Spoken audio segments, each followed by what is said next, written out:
When you look at the skills, obviously going back a little bit, talking about the discipline that a dancer goes through, how has that helped guide and pay off in your career? There are no excuses when you're in a dance studio. There are no excuses for turning up late. There are no excuses for not being dressed appropriately. I mean, there's so much discipline, and there, it's not only a mind discipline, but it's a physical discipline, and having those two constantly, combined, and I think your sense of listening is also very attuned, because you're constantly listening to different people give you directions at all times, whether it's, correct your foot, or, that needs to be a double turn, or downstage, and then you're also working with a whole lot of people to create what ends up being on stage, whether it be stagehands or technicians or other dancers.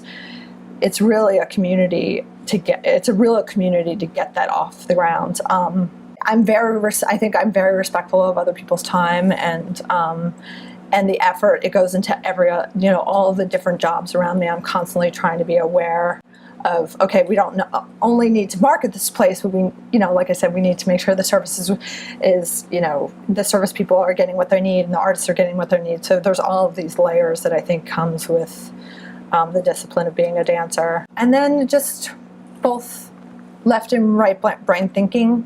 As a dancer, you have to be creative, but you're constantly analyzing. You're constantly analyzing where your foot is, or how you're holding yourself, or the rhythm of that music versus this music, or so all those things take into account. And in marketing, that's an extremely important thing to be able to do.